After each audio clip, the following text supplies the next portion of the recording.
Handa na ba ang inyong mga puso para sa isang kwentong susubok sa inyong pananaw tungkol sa pag-ibig at pagtataksil?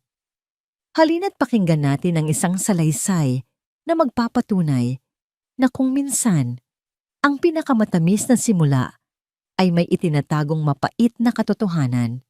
Sabi nila, ang pinakamasakit na sugat ay nagmumula sa taong inaasahan mong magiging iyong kanlungan. Paano ka lalaban kung ang mismong pundasyon ng iyong mundo ay unti-unting ginuguho ng taong pinangakuan mong makakasama habang buhay? Samahan natin si Amihan sa kanyang paglalakbay sa gitna ng unos ng panlilinlang. Konting tiis na lang, anak. Malapit nang umuwi ang papa mo. Mahinang bulong ni Amihan habang marahan niyang hinihimas ang kanyang bilugang tiyan. Nasa ikapitong buwan na siya ng kanyang pagbubuntis at sa bawat paggalaw ng munting anghel sa loob niya, lalong tumitibay ang paniniwala niyang hawak na niya ang lahat ng pangarap niya sa buhay. Ang amoy ng paboritong adobo ni Lino ay nangingibabaw sa loob ng kanilang maliit ngunit maaliwalas na tahanan sa Baryo Magdiwang. Maingat niyang inayos ang mesa para sa dalawa, nilagyan ng isang maliit na florera na may isang tangkay ng puting rosas, isang simbolo ng kanilang malinis na pagmamahalan. Para sa kanya, ang mga ganitong simpleng sandali ang bumubuo sa perpektong buhay. Si Lino, ang kanyang mabait at masipag na asawa, at si Hiraya, ang pangalang napili nila para sa kanilang magiging panganay. Ang bunga ng kanilang mga pangarap, isang ngiti ang sumilay sa kanyang mga labi. Si Lino, ang kanyang mundo. Simula nang magkakilala sila sa kolehiyo, ito na ang lalaking pinangarap niyang makasama sa pagtanda. At ngayon, eto sila, malapit nang maging isang buong pamilya. Sakto 8:00 ng gabi nang marinig niya ang pagpihit ng susi sa seradura. Isang pamilyar na tunog na laging nagdudulot ng kilig sa kanyang puso. "Papa's home, baby!" Masayang bulong niya sa kanyang tiyan bago mabilis na lumakad patungo sa pinto. "Hi, mahal! Welcome home!" Masiglang bati niya, handa nang salubungin ng isang mahigpit na yakap ang asawa. Ngunit ang nangiting nakahanda sa kanyang labi ay bahagyang kumupas nang makita ang anyo ni Lino. Ang mga balikat nito ay bahagyang nakakrus, ang muka ay pagod, at ang mga mata ay tila umiiwas sa kanyang tingin. "Oh, nagluto ka pa pala," sabi ni Lino sa isang tonong walang kabuhay-buhay. Dumiretso ito sa mesa at inilapag ang kanyang briefcase, ang kanyang cellphone. Imbes na ilagay sa bulsa, ay mabilis niyang ipinatong sa mesa nang nakataob. "Siyempre naman, paborito mo to, di ba?" Sagot ni Amihan, pinipilit itago ang munting pagtatampo. "Kamusta ang araw mo? Mukhang pagod na pagod ka." "Medyo. Maraming ginawa sa opisina." Maikling sagot ni Lino habang naghuhubad ng sapatos. Hindi man lang siya nito tinapunan ng tingin. Sinubukan ni Amihan na alisin ang namumuong kaba sa kanyang dibdib. "Pagod lang talaga siya," sabi niya sa sarili. Lumapit siya rito mula sa likuran at niyakap ito ng mahigpit. "Pahinga ka muna. Handa na ang hapunan." Iyon ang sandaling gumuho ang lahat. Sa pagyakap niya kay Lino, isang kakaibang amoy ang nanuot sa kanyang pangamoy. Hindi ito ang karaniwang pabango ng kanyang asawa. Ito ay isang mamahalin at matapang na halimuyak ng isang babae. Isang amoy na hindi pamilyar. Isang amoy na hindi kanya. Automatiko siyang napabitaw. Isang malamig na kaba ang gumapang sa kanyang dibdib, na tila nagyayelo ang bawat himay-may ng kanyang kalamnan. "Lino, anong pabango yan?" tanong niya. Hindi maitago ang panginginig sa kanyang boses. Napalingon si Lino at sa unang pagkakataon ngayong gabi, tiningnan siya nito ng diretso sa mata. Ngunit walang paglalambing doon. Ang nakita niya ay pagkainis. "Pabango? Ano ka ba naman, Ami? Baka naamoy mo lang sa isa sa mga kaopisina ko. Magkatabi kami sa meeting kanina." Iritableng sagot nito. Pero sobrang tapang ng amoy. Parang kumapit sa damit mo. Giit ni amihan. Ang kanyang puso ay nagsisimula nang tumibok ng mabilis.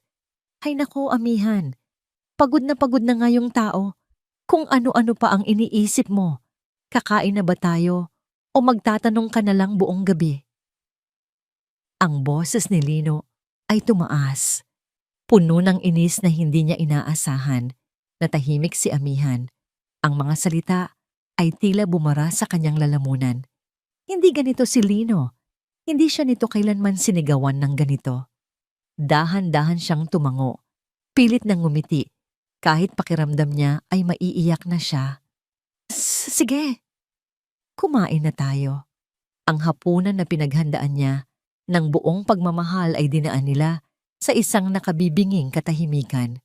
Si Lino ay abala sa kanyang pagkain, habang si amihan ay halos hindi malunok ang kanin. Ang bawat subo ay tila may kasamang laso ng pagdududa.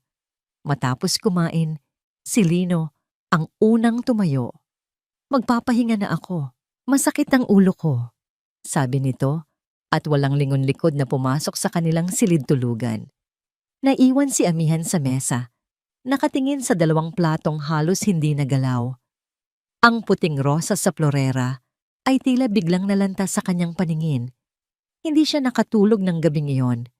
Bawat paghilik ni Lino sa kanyang tabi ay parang isang insulto. Nagkunwari siyang tulog, ngunit ang kanyang diwa ay gising na gising. Pinapakiramdaman ng bawat galaw, bawat paghinga. Mag-aalas 2 na ng madaling araw nang biglang tumigil ang paghilik ni Lino. Sa gitna ng dilim, nakita ni amihan ang marahang pag-angat ng kanyang asawa. Kinuha nito ang cellphone sa side table at binuksan.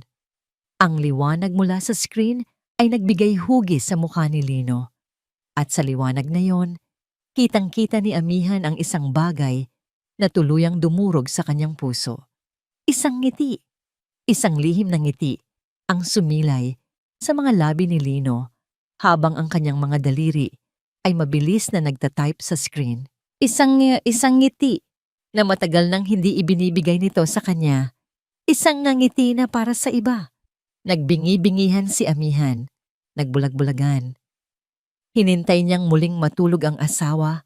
Ang bawat segundo ay parang isang karayom na tumutusok sa kanyang kaluluwa. Nang marinig niyang muli ang malalim na paghinga nito, dahan-dahan na may nanginginig na kamay, inabot niya ang cellphone ni Lino mula sa side table. Ang kanyang puso ay kumakabog na parang gustong kumawala sa kanyang dibdib. Nanginginig niyang binuksan ang screen. Hindi ito nakalock. At doon, sa pinakaitaas ng listahan ng mensahe, nakikita niya ang isang pangalan na hindi pamilyar. Isang pangalang may initials na SM. Binuksan niya ang usapan at ang huling mensaheng ipinadala dito, ilang minuto lang ang nakalipas ang sumalubong sa kanya. Isang mensahe na nagpabagsak sa buong mundong kanyang itinayo. SM, sana ikaw na lang ang kasama ko ngayong gabi. Mahal ko. Walang luhang pumatak. Pagkatapos niyang ibalik ang cellphone sa side table, humiga si amihan na tila isang estatwa. Ang mga salitang nabasa niya ay paulit-ulit na umalingaw-ngaw sa kanyang isipan, isang malamig at matalas na punyal na bumaon ng malalim sa kanyang puso. Sana, ikaw na lang ang kasama ko ngayong gabi. Mahal ko. Mahal ko. Isang salitang para sa kanya lang dapat. Isang salitang pag-aari niya. Ngunit ngayong gabi, ninakaw ito. Hindi na siya ang amihan na masayang naghihimas ng tiyan ilang oras lang ang nakalipas. Ang babaeng iyon ay namatay na kasabay ng pagbasa niya sa mensahe. Ang natitira na lang ay isang sisidlan ng sakit at pagdududa at isang nag-aapoy na pangangailangang malaman ang katotohanan, gaano man ito kasakit. Kinaumagahan, kumilos siya na parang isang makina. Naghanda siya ng almusal, nagtimpla ng kape ni Lino, lahat habang may suot na pekeng ngiti. Si Lino, sa kabilang banda, ay tila walang nangyari. Kumilos ito na parang ang pagsigaw nito sa kanya kagabi ay isang masamang panaginip lamang. Aalis na ako, mahal, sabi nito matapos uminom ng kape. Hinalikan siya nito sa noo, isang halik na dati nagpapakilig sa kanya, ngunit ngayon ay nagdulot ng pandidiri. Mag-ingat ka, sagot niya. Ang kanyang boses ay kalmado sa paraang nakakatakot. Hinintay niya ang tunog ng pagsara ng pinto bago siya gumalaw. Ang kanyang unang destinasyon, ang pitaka ni Lino na nakalimutan nitong dalhin na nakapatong sa kanilang komoda. Nanginginig ang kanyang mga kamay habang binubuksan ito. Hindi pera ang hanap niya ay katibayan at natagpuan niya ito. Isang resibo mula sa isang mamahaling restaurant, La Serene, na may petsang 2 linggo na ang nakalipas. Isang hapunan para sa 2 tao. Halos 2,000 piso ang binayaran. Isang halagang hindi nila basta-basta gagastusin para sa isang ordinaryong gabi. Naalala niya ang gabing iyon. Ang sabi ni Lino ay mag-overtime siya. Ang sabi niya ay, sa opisina lang siya kumain ng instant noodles. Isang kasinungalingan. Hindi na niya napigilan ang mga luha. Sunod-sunod itong pumatak sa luma at kupas na resibo. Niyakap niya ang sarili. Ang kanyang katawan ay nanginginig sa matinding sakit at galit. Humagulhol siya, hindi para sa asawang nawawala, kundi para sa sarili niyang katangahan. Nang mahimasmasan, kinuha niya ang kanyang cellphone at tinawagan ang nag-iisang taong mapagsasabihan niya ng lahat. Ang kanyang matalik na kaibigan, si Rina. "Hello, Bes?" Sagot ng nasa kabilang linya. "Rina." Nagsimula si Amihan, ngunit ang kanyang boses ay nabasag. "Bes, tulungan mo ako." At doon, ibinuhos niya ang lahat. Ang amoy ng pabango, ang pag-iwas ng tingin, ang lihim na pagte-text, ang mensahe mula kay SM, ang resibo sa restaurant.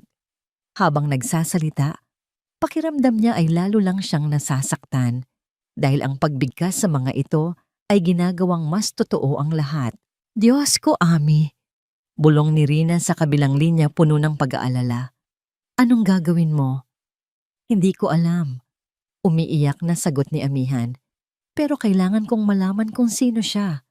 Kailangan kong makita. Kailangan kong malaman ang pangalan ng kataksilan na to." Pagkatapos ng tawag, isang plano ang nabuo sa isip ni Amihan. Isang desperadong plano. Magluluto siya ng pananghalian at dadalhin ito sa opisina ni Lino. Isang sorpresa. Magpapanggap siyang walang alam na siya pa rin ang nagmamahal at nagtitiwalang asawa.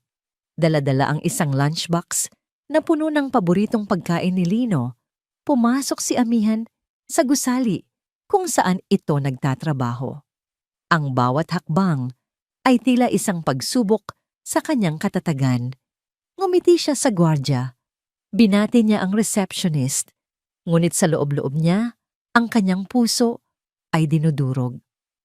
"Nandyan po ba si Lino Vargas?" Tanong niya. Pinipilit na maging masigla ang kanyang boses. "Ay, Ma'am Amihan. Yes po, nasa pwesto niya. Akyatin niyo na lang po." Nakangiting sabi ng babae. Dahan-dahan siyang naglakad sa pasilyo patungo sa cubicle ni Lino. Bago siya makarating, napadaan siya sa pantry. At bago pa siya makaliko, dumaan muna siya sa pambabaeng banyo. Doon, mula sa siwang ng pinto, narinig niya ang 2 boses ng babae na nag-uusap habang nag-aayos sa salamin. "Grabe girl, nakita mo ba yung bagong bag ni Silvana? Ang mahal siguro nun," sabi ng isang boses. "Oo nga, at yung alahas niya?" Ang sabi, bigay daw ni Sir Lino. Grabe, ang swerte niya kay Sir Lino. No, bagay na bagay sila. Parang pang-magazine ang datingan nilang dalawa. Sagot naman ng isa pa. Kawawa naman si Ma'am Amihan. No, buntis pa naman. Pero in fairness, si Silvana Montenegro, parang diyosa. Mahirap talagang labanan ang ganong ganda at alindog. Silvana Montenegro. Ang pangalan ay tumatak sa isipan ni Amihan na parang isang mainit na bakal. Ang hangin ay tila naubos sa kanyang baga. Dahan-dahanan siyang umatras. Ang kanyang mga kamay ay nanginginig. Habang mahigpit na hawak ang lunchbox, hindi na niya kayang makita si Lino. Hindi pa ngayon. Mabilis ngunit tahimik siyang lumabas ng gusali. Ang mga pinag-uusapan ng mga babae ay umuulit-ulit sa kanyang isipan. Pagdating niya sa isang maliit na coffee shop sa kanto, umupo siya sa pinakasulok na bahagi. Inilabas ang kanyang cellphone at nanginginig na tinipa ang pangalang nagbigay ng anyo sa kanyang bangungot. Silvana Montenegro. Pinindot niya ang search sa social media at sa isang iglap, lumitaw ang kanyang muka. Napasinghap si Amihan. Ang babae sa larawan ay perpekto, maputi ang balat, mahaba ang itim na buhok, at may mga matang nangaakit at puno ng kumpiyansa. Nakasuot ito ng isang pulang bestida na lalong nagpapatingkad sa kanyang perpektong hubog. Sa tabi nito, may mga larawan siyang nagbabakasyon sa mga mamahaling lugar, kumakain sa mga eleganteng restaurant. Isang buhay na malayong malayo sa simpleng mundo ni Amihan. Ito pala si SM. Ito ang babaeng may-ari ng matapang na pabango. Ito ang babaeng lihim na nginingitian ng kanyang asawa sa gitna ng gabi. Nanginginig niyang ini-scroll pababa ang profile nito na nakapampubliko. Bawat larawan ay isang sampal sa kanyang pagkatao. Ang bawat post ay isang patunay ng kanyang pagkukulang. At pagkatapos, huminto ang kanyang mundo. Nakita niya ang isang larawan ni Silvana. Kuha halos isang buwan na ang nakalipas. Nakangiti ito sa kamera, ang kanyang ulo ay bahagyang nakatagilid. At sa kanyang leeg, nakasabit ang isang pamilyar na kwintas na may pendant na hugis buwan. Isang kwintas na hindi niya kailanman malilimutan dahil iyon mismo ang kwintas na ipinakita sa kanya ni Lino sa cellphone na nito noong isang buwan.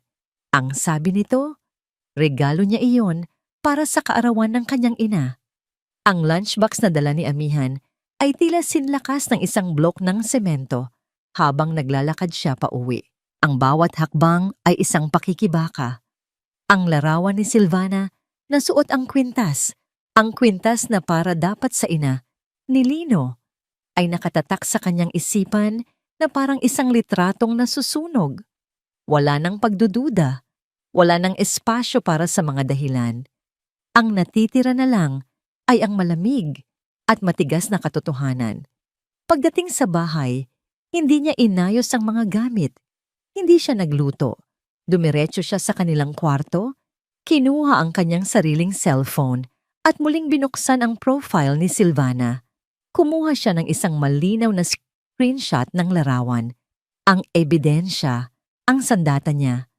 Pagkatapos ay umupo siya sa sofa at naghintay. Ang bawat tiktak ng orasan sa dingding ay parang isang martilyong pumupukpok sa kanyang sentido. Hindi siya umiyak. Tapos na ang panahon ng pagluha. Ang pumalit dito ay isang malamig na galit, isang determinasyon na hindi pa niya naramdaman kailanman. Ipinanganak ito mula sa pagkawasak ng kanyang puso.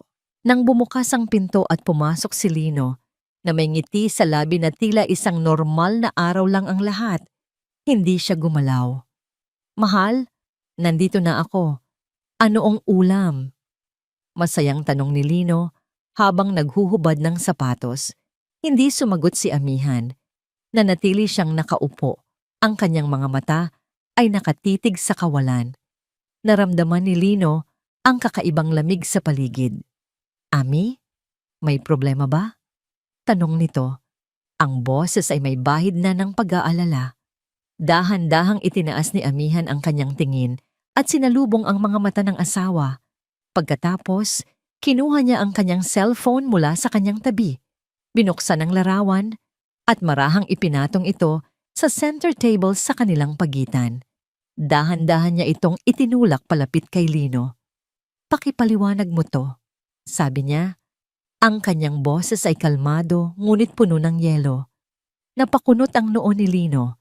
Kinuha niya ang cellphone at tiningnan ang screen. Nakita ni Amihan ang mabilis na pagbabago sa kanyang mukha. Mula sa pagtataka, papunta sa pagkabigla, at sa huli, sa pagkataranta. Mabilis niyang ibinalik ang cellphone sa mesa. Sa sino yan? Larawan lang yan, Amihan. Kaibigan ko sa opisina. Nauutal niyang sabi. Pilit na tumatawa. Bakit mo naman iniisip yan? Kaibigan? Ulit ni Amihan, isang mapait na ngiti ang sumilay sa kanyang labi. Ang pangalan niya ay Silvana Montenegro at ang suot niyang kwintas. Yan ba yung kwintas na sinabi mong regalo mo para sa kaarawan ni Mama? Natigilan si Lino. Ang kulay sa kanyang muka ay biglang nawala. Nahuli na siya. Ami, magpapaliwanag ako. Huwag! Sigaw ni Amihan. At sa wakas, ang lahat ng sakit at galit na kinimkim niya ay sumabog. Tumayo siya. Ang kanyang mga kamay ay nanginginig sa galit. Huwag kang magsinungaling pa, Lino. Sawang-sawa na ako sa mga kasinungalingan mo. Ang pabango, ang mga late night text, ang resibo. Akala mo ba tanga ako? Akala mo ba manhid ako? Hindi yan totoo. Nagkakamali ka ng iniisip. Gawa-gawa mo lang yan. Ganti ni Lino. Ang kanyang boses ay tumataas na rin. Sinusubukang ilihis ang usapan. Dahil ba to sa pagbubuntis mo? Nagiging paranoid ka na, Amihan. Pinag-iisipan mo ako ng masama. Iyon na ang huling patak. Ang paninisi. Ang pagbaliktad sa kanya. Isang malutong na sampal ang dumapo sa pisngi ni Lino. Ang tunog ay umalingaw-ngaw sa kanilang tahimik na sala. Huwag na huwag mong idadamay ang anak ko sa kababuyan mo. Humahagulgol na sigaw ni Amihan. Ang mga luha na kanina pa niya pinipigilan ay malaya nang dumadaloy. Pinagkatiwalaan kita. Minahal kita. Ibinigay ko sa iyo ang lahat. Naghahanda ako para sa pamilya natin, para sa anak natin, habang ikaw niloloko mo ako sa likuran ko. Napatulala si Lino, hawak ang kanyang namumulang pisngi. Ang kanyang pagtatanggol ay gumuho. Ang kanyang pagkukunwari ay natapos na. Sa harap ng nag-aapoy na galit at nasasaktang asawa, bumagsak siya. Patawarin mo ako, Ami. Patawarin mo ako. Umiiyak na sabi ni Lino. Lumuhod ito sa kanyang harapan at niyakap ang kanyang mga binti.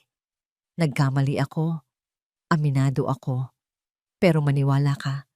Ikaw ang mahal ko. Ikaw at ang anak natin. Ititigil ko na. I promise. Ititigil ko na ang lahat. Huwag mo lang kaming iwan. Tiningnan ni Amihan ang lalaking nakaluhod sa kanyang paanan. Ang lalaking minahal niya ng higit pa sa kanyang buhay. Ngunit ang nakikita niya ngayon ay hindi isang nagsisising asawa. Ang nakikita niya ay isang duwag. Isang taong nagsinungaling, nanloko, nanisi, at ngayon ay nagmamakaawa lang dahil nahuli na siya. Ang pagmamahal sa kanyang puso ay napalitan ng awa at pandidiri. Dahan-dahan niyang inalis ang mga kamay ni Lino sa kanyang mga binti. Umatras siya ng isang hakbang, ang kanyang muka ay blanko, ang kanyang mga mata ay walang emosyon. Hindi na ako naniniwala sa'yo, sabi niya sa isang boses na halos pabulong, ngunit matatag. Tapos na ang paniniwala ko. Tumayo siya ng tuwid, pinunasan ang kanyang mga luha gamit ang likod ng kanyang palad. Tiningnan niya si Lino na ngayon ay nakatingala sa kanya.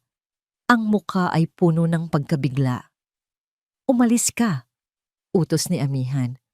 Ano? Sabi ko, umalis ka. Ulit niya, mas malakas na ngayon. Kunin mo ang mga gamit mo at umalis ka sa pamamahay na to. Ayoko nang makita pa ang pagmumukha mo. Ami, mahal, parang awa mo na. Umalis ka na. Sigaw niya. Ang kanyang boses ay basag, ngunit puno ng kapangyarihan. Ilang sandaling natigilan si Lino, ngunit nang makita niya ang determinasyon sa mga mata ni Amihan, isang determinasyong hindi na mababali. Dahan-dahan siyang tumayo. walang imik, na may talunang anyo. Naglakad siya papasok sa kanilang silid, kumuha ng isang bag, at nag-impake ng ilang damit. Naiwan si amihan na nakatayo sa gitna ng sala, nanginginig ngunit buo ang loob. Nang lumabas si Lino mula sa silid, hindi siya nito tiningnan. Naglakad ito patungo sa pinto. Bago ito tuluyang lumabas, huminto ito. Patawad, huling bulong nito, bago tuluyang isinara ang pinto at iniwan si amihan sa katahimikan ng kanilang nawasak na tahanan.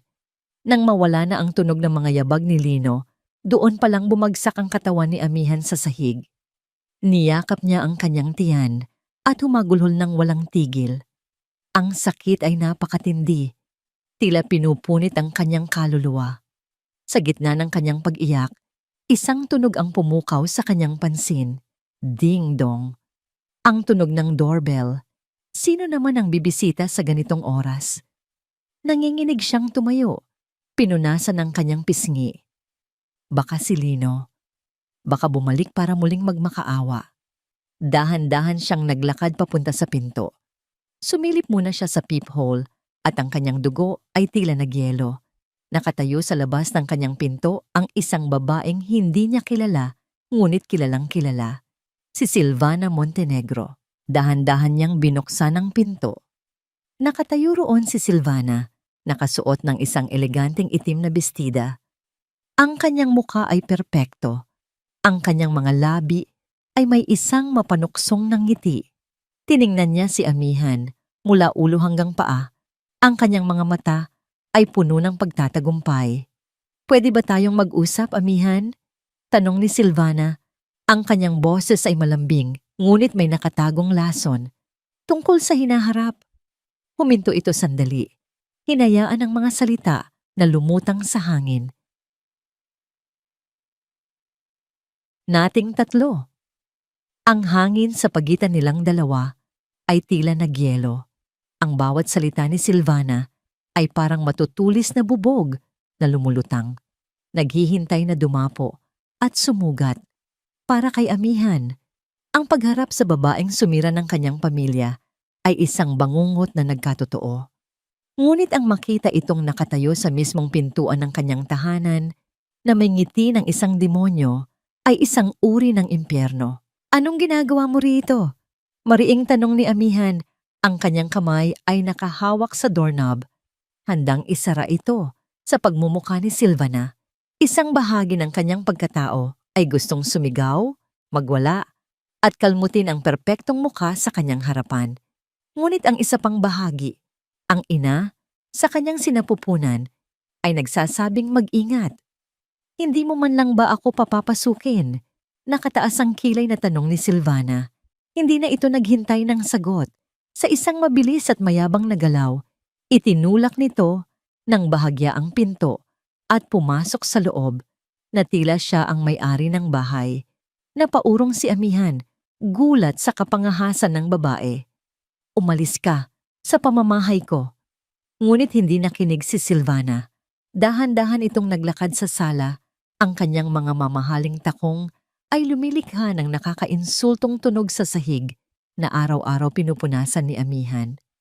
Ang kanyang mga mata ay nilibot ang bawat sulok, ang simpleng mga kurtina, ang lumang sofa, at ang mga nakakuwadrong larawan sa dingding. Huminto ito sa harap ng kanilang wedding picture. Ang larawan kung saan masayang-masaya sila ni Lino, yakap ang isa't isa, puno ng mga pangarap. Dahan-dahang itinaas ni Silvana ang kanyang kamay at hinaplos ng kanyang daliri ang salamin, direkta sa mukha ni amihan sa litrato. Alam mo, matagal ko nang pinangarap na makita ang lungga ninyo, sabi ni Silvana sa isang malambing na boses na nagtataglay ng kamandag. Simple lang pala, masyadong simple para sa isang lalaking tulad ni Lino. Wala kang karapatang pagsalitaan si Lino at lalong wala kang karapatang tumuntong dito. Nanginginig sa galit na sabi ni amihan. Hayop ka, mga agaw. Humarap si Silvana sa kanya at sa isang iglap nawala ang ngiti nito. Ang pumalit ay isang malamig at mapanganib na anyo. Mga agaw? Ako ba talaga ang mga agaw, amihan? O baka naman, nagbabayad ka lang sa kasalanan ng pamilya mo? Napakunot ang noo ni amihan. Anong pinagsasabi mo? Isang mapait na tawa ang kumawala sa mga labi ni Silvana. Lumakad ito palapit sa sofa at naupo, na tila rin ang naghihintay ng kanyang alipin. Hindi mo alam? Siyempre, paano mo nga ba malalaman? Ang mga tulad ninyo ay nabubuhay sa isang mundong puno ng kasinungalingan. Biglang nagbago ang anyo ni Silvana. Ang kanyang mga mata ay napuno ng luha, mga luhang napakasinungaling. Ang tatay mo at ang tatay ko, magkaibigan sila, mag-business partners. Pinagkatiwalaan ng tatay ko ang tatay mo sa lahat. Nang pinaghirapan niya, ipinagkatiwala niya ang kinabukasan ng pamilya namin. Nagsimulang tumulo ang kanyang mga pekeng luha. Pero ano ang ginawa ng magaling mong ama? Nilinlang niya ang papa. Kinuha niya ang lahat ng pera at iniwan ang papa ko, na baon sa utang at kahihiyan. Ang pamilya namin, na dating respetado, ay naging pulubi. At ang papa, hindi niya kinaya ang lahat. Huminga ng malalim si Silvana, tila nagpipigil ng isang malakas na hikbi. Namatay ang papa sa atake sa puso dahil sa stress, dahil sa katrayduran ng tatay mo. Iniwan niya kami na parang basura sa tabi ng daan. Natulala si amihan. Ang mga salitang narinig niya ay hindi niya maintindihan. Hindi totoo yan. Mabuting tao ang tatay ko. Hinding-hindi niya gagawin yan. Talaga ba? Malakas na sigaw ni Silvana. Ang kanyang pagkukunwari ay biglang naglaho at napalitan ng purong galit. Tumayo ito at hinarap si amihan. Ang kanyang mga mata ay nag-aapoy. Mabuting tao? Ang tatay mo ang dahilan kung bakit ako lumaki sa hirap. Siya ang dahilan kung bakit nawala ang lahat sa amin. Habang kayo ay masayang namumuhay sa perang ninakaw ninyo mula sa amin. Sinungaling, ganti ni amihan, ang kanyang pagtatanggol sa ama ay naging mas matatag. Hindi magnanakaw ang tatay ko, marangal siyang tao. Ngumisi si Silvana, isang ngising nakakapangilabot. Sabihin mo yan sa sarili mo hanggang sa maniwala ka, pero hindi nun mababago ang katotohanan. Lumapit ito kay amihan, bawat hakbang ay mabigat at puno ng pagbabanta. Huminto ito ng 1 pulgada na lang ang layo sa kanya at bumulong. Matagal kong hinintay ang pagkakataong ito, ang makaganti, ang iparanas sa'yo at sa pamilya mo ang sakit na dinanas namin. At si Lino? Si Lino ang simula. Kaya ko siya kinuha sa'yo. Patuloy nito. Ang kanyang boses ay puno ng pagtatagumpay. Dahil gusto kong makita kang masira. Gusto kong maramdaman mo ang pakiramdam na mawalan ng lahat ng mahalaga sa'yo. Katulad ko. Umatras si amihan. Ang kanyang likod ay tumama sa malamig na pader. Ang takot ay nagsimulang gumapang sa kanyang buong katawan. Hindi ito isang simpleng agawan ng asawa. Ito ay mas malalim, mas madilim. Baliw ka na, nanginginig na bulong ni amihan. Siguro nga, sagot ni Silvana at muli itong ngumiti. Pero ang kabaliwan na, to ang magbibigay ng hustisya sa pamilya ko. Tiningnan niya si amihan mula ulo hanggang paa at muling bumalik sa kanyang mga mata ang mapanuyang tingin. Ang kasalanan ng ama ay babayaran ng anak. Ang mga salitang yon ay tumusok sa puso ni amihan. At pagkatapos, ang mga mata ni Silvana ay dahan-dahang bumaba. Mula sa mukha ni amihan, patungo sa kanyang leeg, hanggang sa huminto ito sa kanyang nakaumbok na tiyan. Ang tingin na iyon ay mas malamig pa sa yelo. Puno ito ng isang bagay na hindi kayang unawain ni amihan, isang kombinasyon ng galit at interes. Isang nakakatakot na interes. Napaatras si amihan at inistinktibong niyakap ang kanyang sinapupunan na tila isang kalasag. Ngumiti si Silvana sa huling pagkakataon, Isang ngiting hindi umabot sa kanyang mga mata. Tumalikod ito at nagsimulang maglakad patungo sa pinto. Ang kanyang misyon para sa gabing iyon ay tapos na. Huminto ito nang nasa may pintuan na. Hindi ito lumingon nang magsalita ito. Sa huling pagkakataon, ang kanyang boses ay kalmado, ngunit naglalaman ng pinakamabigat na pagbabanta. Ingatan mo yang dinadala mo. Isang sandaling katahimikan. Baka hindi na yan umabot sa pagsilang. At sa mga salitang iyon, lumabas si Silvana at isinara ang pinto. Iniwan si Amihan na nakasandal sa pader. Nanginginig, hindi sa sakit ng puso, kundi sa purong takot. Ang mga salita ni Silvana ay naging multo. Sinusundan siya nito sa bawat sulok ng bahay. Ang dating kanlungan niya ay naging isang kulungan ng takot. Sa gabi, hindi na siya makatulog ng mahimbing, binabangungot siya ng mga matang malamig at ngiting mapanira. Sa umaga, paulit-ulit niyang tinitingnan ang mga seradura ng pinto at bintana na tila may nagbabadyang panganib sa labas. Ang pagbabanta sa kanyang anak. Iyon ang lason na dahan-dahang kumakalat sa kanyang sistema. Mas masakit pa kaysa sa katotohanan ng pagtataksil. Isang umaga, habang pilit niyang nilulunok ang isang piraso ng tinapay, tumunog ang kanyang telepono. Numero ng biyanan niyang babae, si Aling Martha.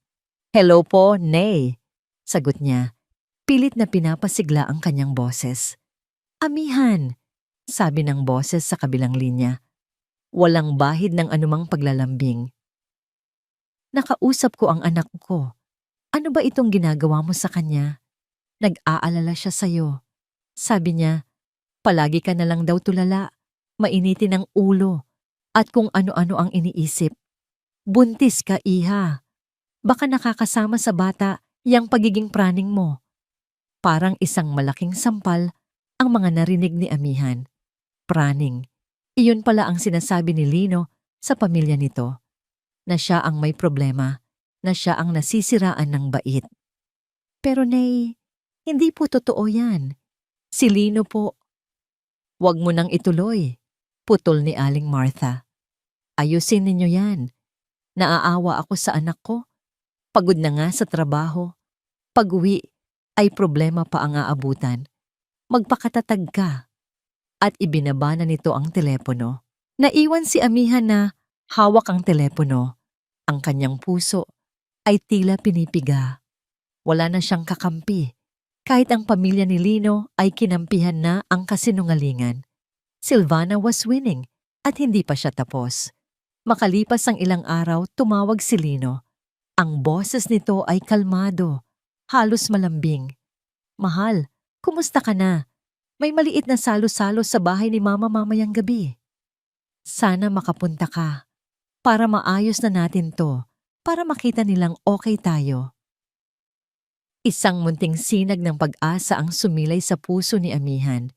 Baka ito na ang pagkakataon. Baka nagsisisi na talaga si Lino. Baka gusto na niyang ayusin ang lahat. Sige, pupunta ako," sagot niya. Nang gabing iyon, pinilit ni Amihan na mag-ayos. Nagsuklay siya, naglagay ng kaunting kolorete at isinuot ang isang bestidang komportable para sa kanyang tiyan. Pagdating niya sa bahay ng kanyang biyanan, ang lahat ay naroon. Ang mga kapatid ni Lino at ang kanilang mga asawa. Sinalubong siya ng mga pilit na ngiti at pagkatapos nakita niya si Lino. Nakatayo ito sa may kusina, nakikipagtawanan. At sa tabi nito, hawak-hawak ang isang baso ng juice, nakatayo si Silvana Montenegro. Nakangiti ito, maganda sa suot na simpleng blusa at tila perpektong kabilang sa pamilya. Nanigas si Amihan sa kanyang kinatatayuan. Ang hangin ay nawala sa kanyang mga baga. "Ami, buti nakarating ka," salubong ni Lino, na may nerbiyos sa kanyang nanggiti. Hinawakan siya nito sa braso. "Si Silvana pala, kaibigan ko sa opisina. Niyaya ko na rin." Kaibigan. Ang salita ay isang insulto. Tiningnan ni Amihan si Silvana na ngayon ay nakatingin sa kanya na may naglalarong ngiti. Isang nangiting nagsasabing, nanalo na ako. Ang buong gabi ay isang torture. Kinailangan ni amihan na umupo roon, ngumiti, at magpanggap na normal ang lahat, habang ang babaeng sumisira sa kanyang buhay ay nakikipagkwentuhan sa kanyang biyenan na parang matagal na silang magkakilala. Walang nakapansin sa kanyang sakit, o kung mayroon man, pinili nilang huwag pansinin. Pauwi, sa loob ng sasakyan, hindi na nakatiis si amihan. Bakit mo ginawa yon, Lino? Tanong niya. Ang kanyang boses ay nanginginig. Bakit mo siya dinala roon? Hindi siya tiningnan ni Lino. Ang mga mata nito ay nakatuon sa daan. Sinusubukan ko lang ayusin ang lahat, Ami, para makita nilang wala tayong problema. Wala tayong problema? Dinala mo ang kabit mo sa harap ng pamilya mo at sa tingin mo walang problema? Huwag mo siyang tawaging kabit, mariing sabi ni Lino. At yan na nga ba ang sinasabi ko? Kung ano-ano na ang pumapasok sa isip mo. Nag-aalala na talaga ako sa iyo, amihan. Huminto ito sa isang tabi ng daan at sa wakas ay hinarap siya. Ang kanyang muka ay hindi galit. Mas malala pa roon, puno ito ng awa. Awa na tila siya ay isang pasyenteng kailangang gamutin. Ami, mahal kita, pero hindi na ito tama. Ang stress na yan, yung pag-iisip mo, nakakasama sa'yo. Baka kailangan mong kumausap ng professional, Ami, isang psychologist. Para sa'yo to? Para sa baby. Ang mga salitang yon ay tumagos sa kanya na parang lason. Iyon ang mga salita ni Silvana, na ngayon ay lumalabas na sa bibig ng sarili niyang asawa. Siya ang ginagawang masama. Siya ang ginagawang baliw. Hindi na siya sumagot. Ang biyahe pauwi ay binalot ng isang nakamamatay na katahimikan. Sa mga sumunod na araw, nagsimula siya ng makatanggap ng mga mensahe mula sa isang hindi kilalang numero. Mag-ingat ka. Alam namin ang bawat galaw mo. Kawawa naman ang baby mo. Ipinakita niya ito kay Lino, ngunit iwinaksilang nito yon. Baka wrong number lang yan. O mga manloloko, huwag mo nang pansinin. Pakiramdam ni amihan ay nababaliw na nga siya. Siya laban sa buong mundo. Siya laban sa mga kasinungalingan. Siya lang ang nakakaalam ng katotohanan, ngunit walang naniniwala. Isang gabi, umuwi si Lino na may dalang isang maliit na paper bag. Mukha itong pagod ngunit may pilit na ngiti. Mahal, dumaan ako sa isang coffee shop. Ibinili kita ng chamomile tea. Para kumalma ka naman. Para makatulog ka ng maayos, sabi nito sa isang malambing na tono. Tiningnan ni amihan ang mainit na tasa na inabot nito sa kanya. Ang amoy ng chamomile ay pamilyar at dapat sana'y nakaka-relax. Ngunit sa mga oras na ito, lahat ng bagay ay kahina-hinala. Ngunit pagod na siya. Pagod na siyang lumaban. Pagod na siyang mag-isip. Sa salamat, pabulong niyang sabi. Umupo siya sa sofa at hinipan ng mainit na tsa. Tiningnan niya si Lino na nakatingin din sa kanya, naghihintay. Isang bahagi ng kanyang isip ang sumisigaw na huwag itong inumin. Ngunit ang pagod na katawan niya ay naghahanap ng kahit kaunting kapayapaan. Dahan-dahan, itinaas niya ang tasa sa kanyang mga labi at humigop. Pagkatapos ay isa pa. Walang kakaibang lasa. Tsa lang. Salamat dito, Lino, sabi niya. Ngumiti si Lino. Walang anuman. Magpahinga ka na. Nang maubos niya ang kalahati ng tasa, nagsimula siyang makaramdam ng antok. Ngunit kasabay ng antok ay isang kakaibang pakiramdam sa kanyang tiyan. Isang bahagyang kirot. Binaliwala niya ito. Baka dala lang ng stress. Ngunit habang lumilipas ang mga minuto, ang kirot ay nagiging isang matalas na sakit. Isang tila pagpilipit sa kanyang sinapupunan. Napahawak siya ng mahigpit sa kanyang tiyan, ang tasa ay nahulog mula sa kanyang kamay at nabasag sa sahig. Daing niya, ang kanyang katawan ay napayukod sa sakit. Amihan, anong nangyayari sa'yo? Nag-aalalang tanong ni Lino, lumalapit sa kanya. Ngunit hindi na pinansin ni amihan ang kanyang tanong. Ang kanyang isipan ay lumilipad, puno ng takot. Ang matalas na sakit ay hindi normal. At sa gitna ng sakit at paghilo, isang pangungusap ang malinaw na umalingaw-ngaw sa kanyang isipan, ang huling banta ni Silvana. Baka hindi na yan umabot sa pagsilang. Ang mga ilaw sa kisame ng ospital ay malabong mga guhit lamang sa kanyang paningin habang mabilis siyang itinataboy sa pasilyo. Ang tunog ng mga gulong ng stretcher at ang mga nagmamadaling yabag ng mga nurse ay isang ingay na nalulunod sa mas malakas na kabog ng kanyang dibdib. Isang kamay lang ang mahigpit niyang hawak, ang sarili niyang kamay na nakapatong sa kanyang tiyan. Anak, kumapit ka lang anak. Huwag mo iwan si mama. Paulit-ulit niyang ibinubulong. Ang kanyang mga luha ay humahalo sa malamig na pawis sa kanyang noo. Ang mukha ni Lino ay malabo ring lumilitaw-litaw sa kanyang paningin, puno ng pag-aalala at takot. Ngunit sa likod ng takot na yon, nakikita ni Amihan ang multo ng pagkakasala, ang tasa ng tiya, ang pekeng pag-aalala, ang lahat ay konektado. Sa loob ng emergency room, ang lahat ay kumilos ng mabilis.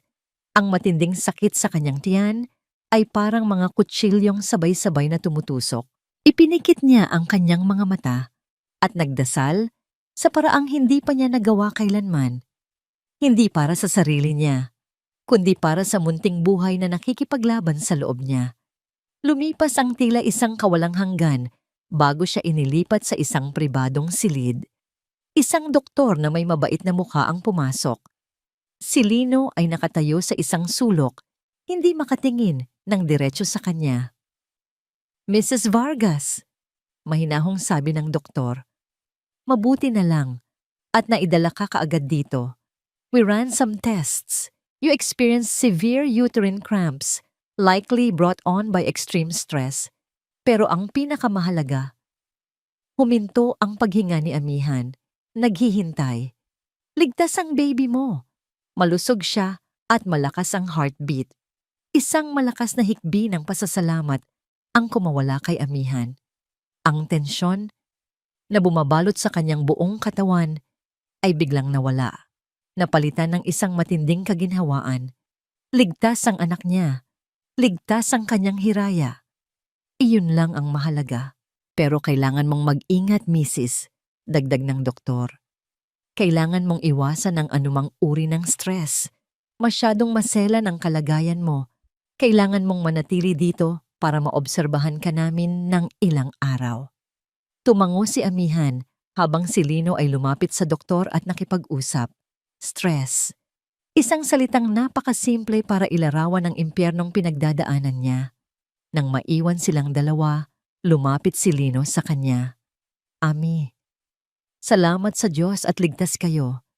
Hindi ko alam ang gagawin ko kung may nangyari sa inyo. Tiningnan lamang siya ni Amihan. Walang salitang lumabas sa kanyang bibig. Kinabukasan, isang nurse ang pumasok sa kanyang silid. Hindi ito ang mga nurse na nakita niya kagabi. Ang isang ito ay may kalmadong presensya. Ang kanyang mga mata ay mabait at matalas. Magandang umaga po, Mrs. Vargas. Ako po si Diwa Cruz, ang nurse ninyo para sa araw na ito. Sabi nito habang inaayos ang kanyang dextrose. Kamusta po ang pakiramdam natin? Mabuti-buti na, sagot ni Amihan. Napansin ni Diwa ang panginginig ng kanyang mga kamay.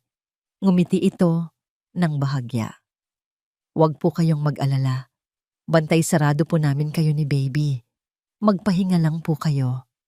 Ang boses ni Diwa ay may dalang kapayapaan na kahit paano ay nagpakalma sa nagwawala niyang kalooban.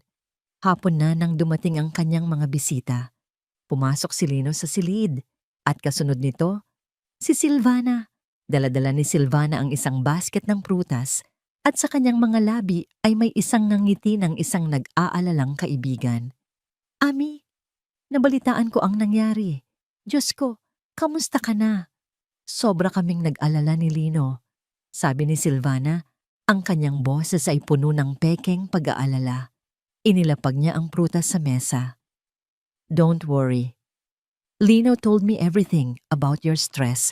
Nandito lang kami para sa'yo. Nanigas ang katawan ni Amihan. Ang kapangahasan ng babaeng ito ay walang hangganan. Dito pa mismo sa lugar kung saan halos mawala ang kanyang anak, nagawa pa nitong magpakita. Umalis ka. Mahinang sabi ni Amihan. Ano, mahal? Tanong ni Lino na tila hindi narinig. Ami, nag-aalala lang naman ako. Sabi ni Silvana, hinahawakan pa ang kanyang kamay. Agad itong iwinaksi ni Amihan. Sakto namang pumasok si Nurse Diwa para tingnan ang kanyang vital signs. Hindi ito nagsalita. Ngunit nakita ni Amihan ang bahagyang pagkunot ng noo nito habang pinagmamasdan ng eksena. Lino, anak, pwede mo ba akong samahan sa biling sandali? May itatanong lang ako.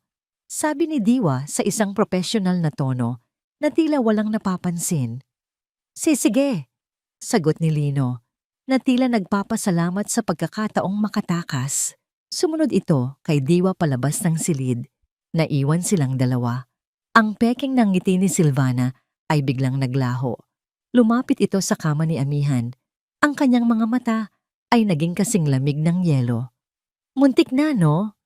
Bulong nito. Sapat lang para marinig ni Amihan. Ang tigas pala ng kapit ng bata mo. Nanlaki ang mga mata ni Amihan sa takot at galit. Huwag kang mag-alala. Patuloy ni Silvana. Marami pang paraan. Sa susunod, mag-ingat ka sa mga kinakain at iniinom mo. Sa mismong sandaling iyon, ang pinto ay bahagyang bumukas. Muling pumasok si Diwa na tila may nakalimutan. Ay sandali, naiwan ko pala yung... Natigilan ito nang makita ang lapit ni Silvana kay Amihan at ang takot sa mukha ng pasyente. Mabilis na nagbago ang ekspresyon ni Silvana. Bumalik ang pag-aalala sa mukha nito. Oh, aayusin ko lang sana yung kumot mo, Ami. Namumutla ka kasi. Palusot ni Silvana. Hindi nagsalita si Diwa. Kinuha lang nito ang isang chart sa paanan ng kama at muling lumabas. Ngunit bago isara ang pinto, sumulyap ito kay Amihan. Isang sulyap na puno ng kahulugan. Nang dumating ang araw na maaari nang lumabas si Amihan, si Lino ang nag-asikaso ng mga papeles. Habang nag-iisa si Amihan sa silid at naghahanda, pumasok si Diwa. Handa na po ba kayong umuwi, Mrs.? Tanong nito habang inaalis ang karayom ng dextrose sa kanyang kamay. Salamat sa lahat, Nurse Diwa, sabi ni Amihan. Walang anuman po. Trabaho po namin yon, sagot ni Diwa. Pagkatapos, tumingin ito sa paligid para siguraduhing wala nang iba. Lumapit ito kay Amihan. Nagkunwaring inaayos ang kumot sa kama. Sa ilalim ng kumot, inilagay ni Diwa ang isang maliit at nakatuping piraso ng papel sa palad ni Amihan. Itago niyo po yan. Bulong nito. Ang kanyang mga mata ay seryoso. Tiningnan ko ang chart ninyo. May mga hindi normal. Alam kong hindi lang stress ang nangyari sa inyo. Napatingin si Amihan sa nurse. Ang kanyang mga mata ay puno ng pagtataka at pasasalamat. Hinawakan ni Diwa ang kanyang kamay ng mahigpit. Yumuko ito ng bahagya na tila may ibinubulong na sikreto. Nakita ko ang lahat. Kung kailangan mo ng tulong, tawagan mo ako. Huminga ito ng malalim. Huwag kang magtiwala sa kanya. At sa mga salitang iyon, umayos ito ng tayo, ngumiti na parang walang nangyari, at lumabas ng silid. Iniwan si Amihan na mahigpit na hawak ang maliit na piraso ng papel. Ang kanyang nag-iisang liwanag sa gitna ng madilim na lagim. Sa loob ng 3 araw pagka-uwi mula sa ospital, ang maliit at nakatuping piraso ng papel ay naging anting-anting ni Amihan. Palagi itong nasa kanyang bulsa, ang mga numero ng telepono ni Diwa Cruz ay tila isang lihim na pangako. Sa tuwing nararamdaman niya ang pagmamanman sa mga mata ni Lino o kapag ang takot para sa kanyang anak ay gumagapang sa kanyang dibdib, tahimik niya itong kinakapa. Isang paalala na hindi na siya lubos na nag-iisa. Si Lino ay naging maasikaso. Palagi siyang dinadalhan ng pagkain, kinukumustang palagi. Ngunit ang lahat ng ito ay may kasamang lason ng pagkukunwari. Alam ni Amihan na hindi ito pag-aalala. Ito ay pagbabantay. Sa ika-4 na araw, habang nasa banyo si Lino, alam ni Amihan na iyon na ang kanyang pagkakataon. Kinuha niya ang papel, nanginginig ang mga kamay habang tinitipa ang numero sa kanyang telepono. Nagtago siya sa pinakasulok ng kusina kung saan hindi siya maririnig. "Hello?" Sagot ng isang pamilyar at kalmadong boses. "Nars Diwa?" Pabulong na sabi ni Amihan. "Mrs. Vargas," sagot ni Diwa. Ang kanyang tono ay agad na naging seryoso. "Napatawag po kayo. Ayos lang po ba kayo? Kailangan kitang makausap." Halos hindi marinig na sabi ni Amihan. "Hindi dito. Sa labas." Ilang sandaling katahimikan. "Alam ko po ang isang lugar. Isang maliit na kapihan malapit sa munisipyo. Kapehan ng Pag-asa. Magkita po tayo doon sa loob ng 1 oras. Kaya niyo po ba?" "Gagawa ako ng paraan," determinadong sagot ni Amihan bago mabilis na ibinaba ang tawag. Nagsinungaling siya kay Lino. Sinabi niyang kailangan niyang pumunta sa butika para bumili ng bitamina. Ang pag-aalinlangan sa mukha ni Lino ay halata, ngunit sa huli ay pumayag din ito. Ang kapehan ng Pag-asa ay isang maliit at tahimik na lugar, malayo sa karaniwang dinadaanan ng mga tao. Pumili si Amihan ng isang mesa sa pinakasulok kung saan tanaw niya ang pinto. Bawat taong pumapasok ay nagpapakabog sa kanyang dibdib. Sakto sa oras, dumating si Diwa. Nakasuot ito ng simpleng damit, malayo sa kanyang uniforme bilang nurse. Ngunit ang kanyang presensya ay ganoon pa rin, kalmado at mapagkakatiwalaan. "Mrs. Vargas," bati nito habang nauupo. "Amihan na lang," sabi ni Amihan. "Salamat sa pagpunta mo. Alam kong tatawag ka." Simpleng sagot ni Diwa. "Nakita ko sa mga mata mo at nakita ko rin sa mga mata niya." Huminga ng malalim si Amihan. "Diwa, totoo ba? May nakita ka ba talaga sa ospital?" Tumingin si Diwa nang diretso sa kanyang mga mata. "Amihan, ang sasabihin ko sa'yo, sana maniwala ka. Noong araw na dinala ni Sir Lino, yung babaeng yon, Silvana." "Si Silvana," naghinala na ako. Pagkatapos kong iwan si Sir Lino sa billing section, hindi talaga ako umalis. Nagtago ako sa likod ng pader, malapit sa pinto ng kwarto mo. At narinig ko siya. "Anong narinig mo?" "Narinig ko siyang may kausap sa telepono," seryosong sabi ni Diwa. "Mahina lang ang boses niya, pero malinaw. Sinabi niya sa kausap niya na kailangan nang tapusin ang problema bago pa ito lumaki. At pagkatapos, sinabi niyang isang aksidente lang ang kailangan para mawala ang lahat." Ang mga salita ay tumama kay Amihan na parang isang malaking bato. Ang hininga niya ay nawala. Ang tiya, ang pananakit ng tiyan, hindi ito stress, ito ay isang pagtatangka. Ang mga luha na matagal niyang pinigilan sa harap ni Lino ay bumuhos na, ngunit hindi ito luha ng kalungkutan, ito ay luha ng pasasalamat. Sa wakas, may isang taong naniwala sa kanya. May isang taong nakakaalam ng katotohanan. "Salamat," umiiyak na sabi ni Amihan. Ang kanyang mga balikat ay nanginginig. "Salamat. Dahil naniwala ka sa akin. Akala ko nababaliw na talaga ako." Inabot ni Diwa ang kanyang kamay at mahigpit itong hinawakan. "Hindi ka baliw, Amihan. Biktima ka. At kailangan mong lumaban, hindi lang para sa sarili mo, kundi para sa anak mo." Ang mga salitang yon ay nagbigay ng apoy sa nanlalamig na puso ni Amihan. Pinunasan niya ang kanyang mga luha. Ang takot ay napalitan ng isang matinding determinasyon. Ang determinasyon ng isang ina. "Anong gagawin natin?" tanong ni Amihan. Walang maniniwala sa akin laban sa kanya. Masyado siyang magaling magkunwari. Kailangan natin ng ebidensya, sabi ni Diwa. Isang bagay na hindi niya maitatanggi. Isang bagay na maipapakita natin sa pulis. Pero paano? Nag-isip si Diwa. Ang mga taong tulad ni Silvana, ang kahinaan nila ay ang kanilang kayabangan. Pakiramdam niya na nanalo na siya. Gagamitin natin yan. Isang plano ang nabuo sa kanilang pag-uusap. Isang mapanganib na plano.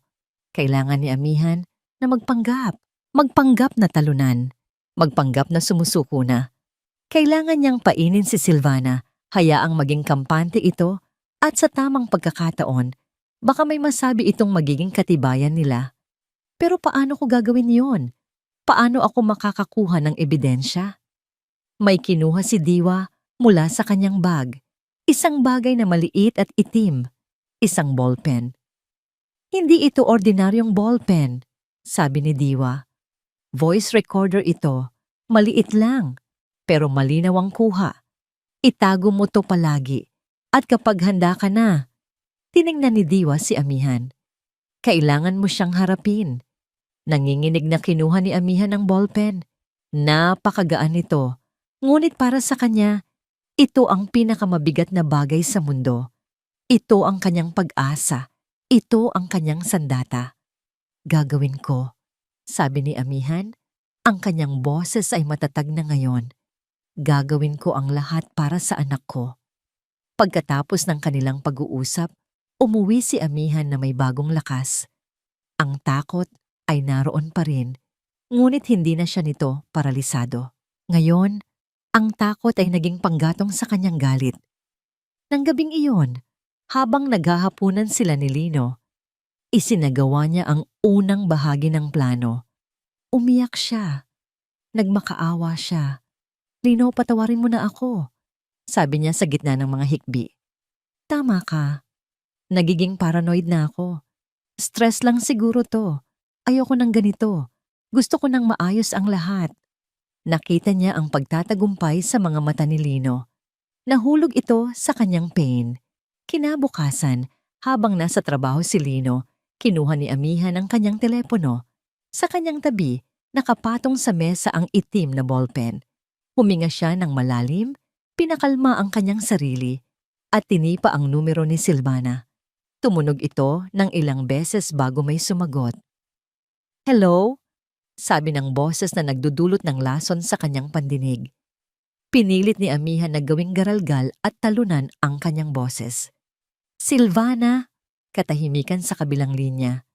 Si Amihan to. Anong kailangan mo? Malamig na tanong ni Silvana. Huminga ng malalim si Amihan, iniisip ang kanyang anak. Ito na. Silvana, gusto kitang makausap. Tayong dalawa lang. Ang bawat segundo ng paghihintay ay parang isang karayom na tumutusok sa kanyang pasensya. Nakaupo si Amihan sa sala. Ang kanyang mga kamay ay magkayakap sa ibabaw ng kanyang tiyan. Sa coffee table sa kanyang harapan, sa tabi ng isang baso ng tubig, nakalatag ang itim na ballpen. Ang kanyang pag-asa, ang kanyang bitag. Nang tumunog ang doorbell, isang malamig na kuryente ang gumapang sa kanyang buong katawan. Huminga siya ng malalim, pinakalma ang sarili, at dahan-dahang tumayo. Bago buksan ang pinto, pasimple niyang pinindot ang maliit na butones sa gilid ng ballpen. Isang halos hindi marinig na click. Nagsimula na. Pagbukas niya ng pinto, ang mapanuyang ganda ni Silvana ang sumalubong sa kanya. Nakasuot ito ng isang mamahaling casual dress na tila galing lang sa isang lakad sa mall. Ang kanyang mga mata ay puno ng pagtataka at paglalaro. Wow! Akala ko nagbibiro ka lang, sabi ni Silvana, dire-diretsyong pumasok sa loob. To what do I owe this desperate invitation? Maupo ka, mahinang sabi ni Amihan, isinara ang pinto. Ang kanyang bawat galaw ay kalkulado. Dahan-dahan, tila isang taong pagod na sa buhay.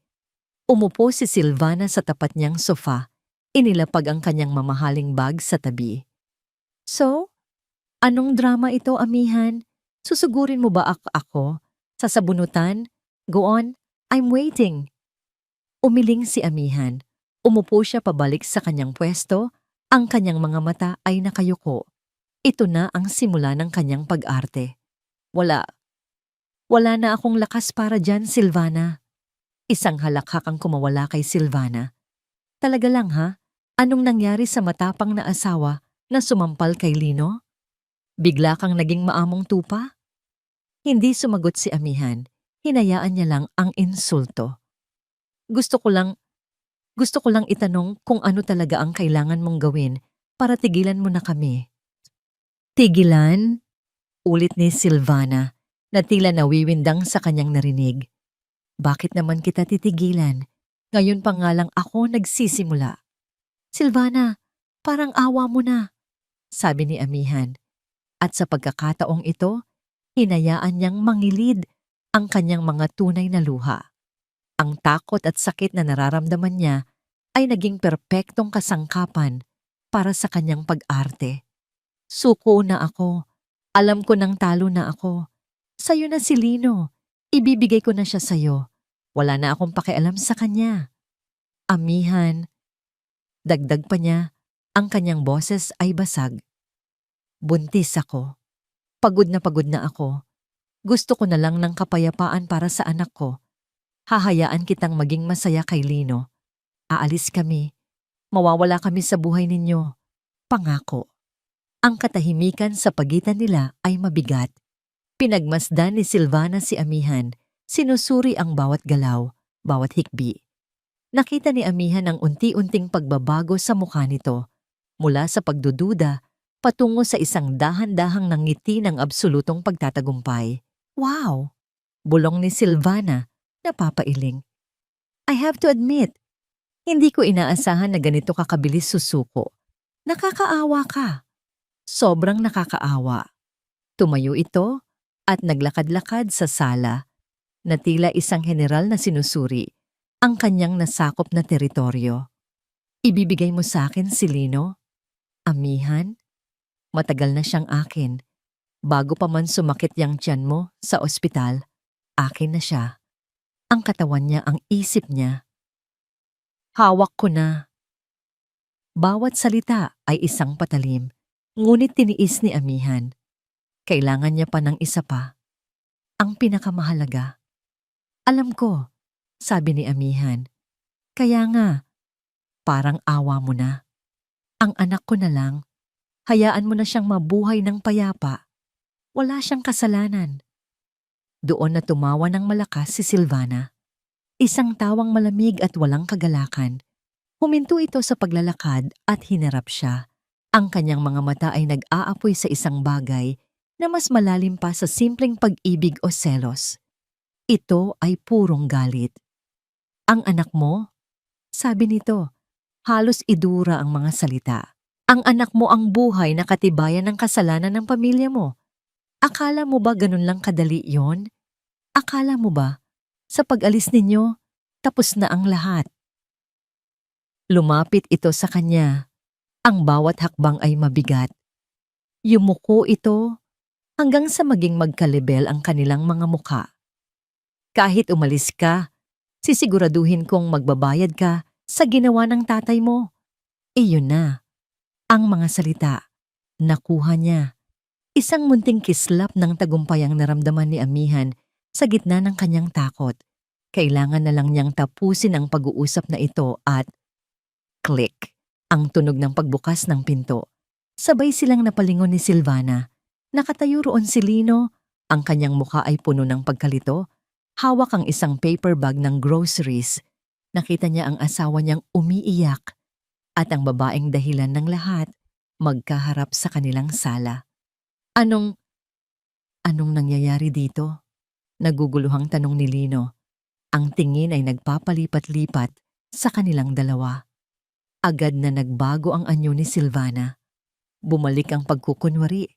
Lynn, thank God you're here!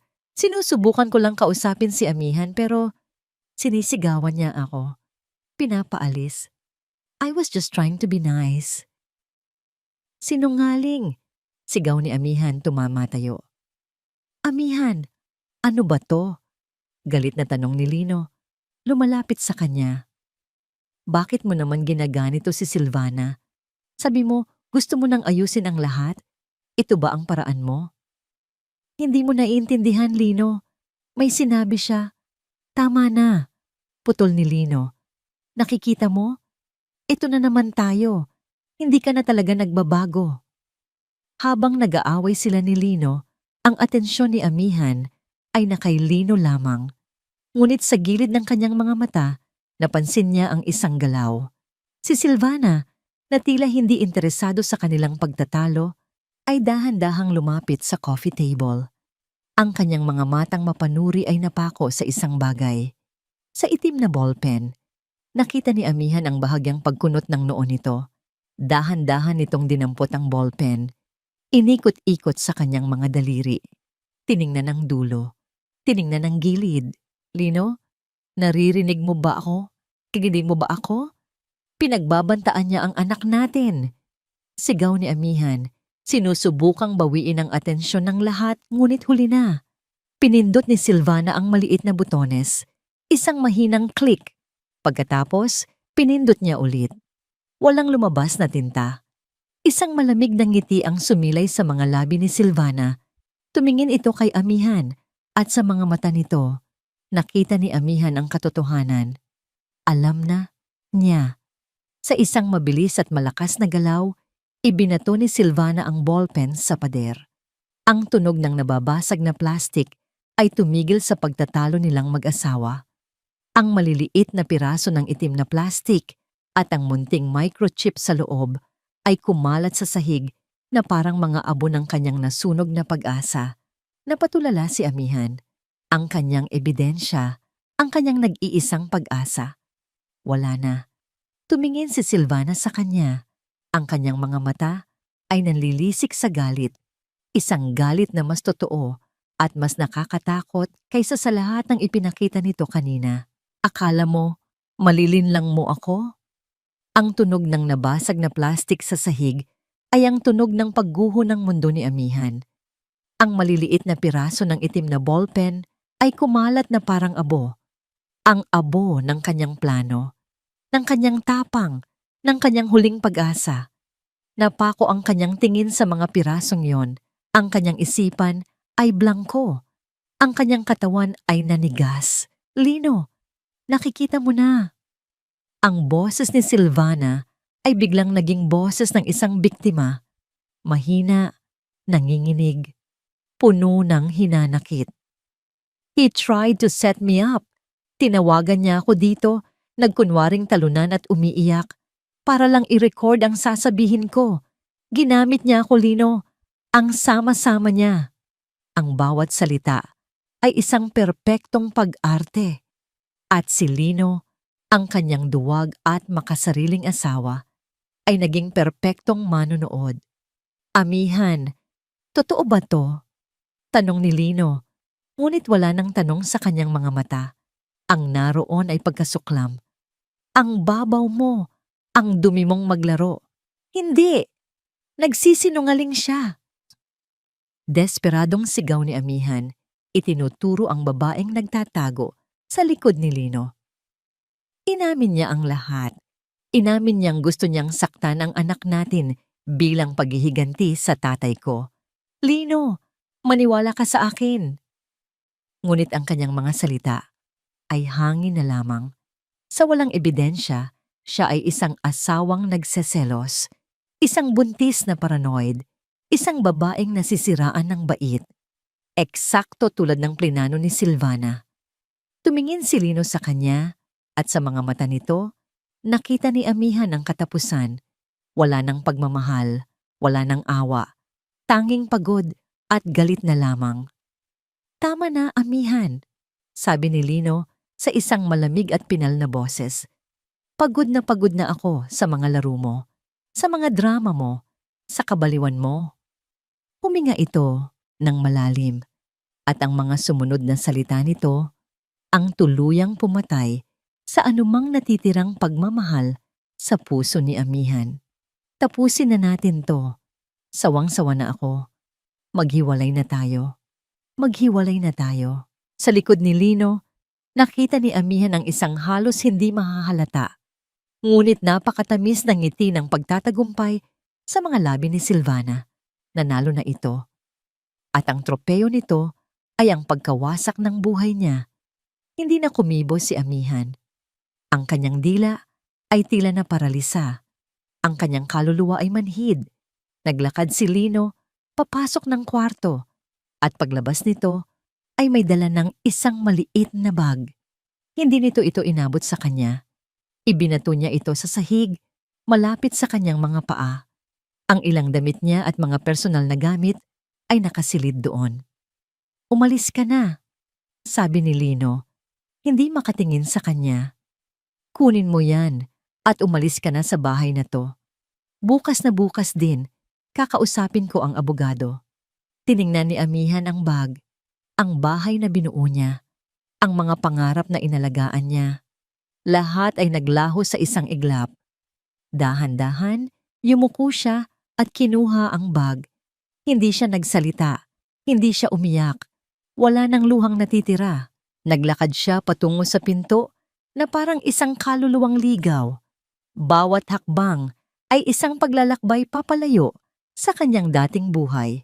Nang buksan niya ang pinto, isang malakas na buhos ng ulan ang sumalubong sa kanya na tila nakikidalamhati sa kanyang pagkatalo. Isinara niya ang pinto sa kanyang likuran at kasabay ng pag-click nito ay ang pagsasara ng kabanata ng kanyang buhay bilang si Amihan Vargas. Naglakad siya sa ilalim ng malakas na ulan, walang tiyak na direksyon. Ang mga damit niya ay agad na nabasa. Ang malamig na tubig ay tumatagos hanggang sa kanyang balat. Ngunit hindi niya ito alintana. Ang lamig sa labas ay walang-wala, kumpara sa nagyayelong kawalan sa kanyang puso. Ang mga ilaw ng poste at mga sasakyan ay malabong mga guhit. Sa kanyang paningin, ang mga tao ay nagtatakbuhan, naghahanap ng masisilungan, ngunit siya, nagpatuloy lang sa paglakad. Saan siya pupunta? Wala siyang pamilya sa syudad na ito. Wala siyang pera. Ang tanging dala niya ay ang bag ng kanyang kahihiyan at ang munting buhay sa kanyang sinapupunan. Niyakap niya ang kanyang tiyan. Ang tanging bagay na natitira sa kanya. "Patawarin mo si Mama, anak." Bulong niya sa hangin. Ang kanyang boses ay nanginginig sa lamig at sakit. Bigo si Mama. Sa gitna ng isang madilim na kalye, huminto siya. Sumandal siya sa isang pader. Ang lakas ay tuluyan nang nawala sa kanyang mga tuhod. Napaupo siya sa basang semento, hindi alintana ang dumi at ang mga taong napapatingin. Doon, sa ilalim ng walang tigil na buhos ng ulan, sa pinakamababang punto ng kanyang buhay, sa wakas ay humagulhol siya.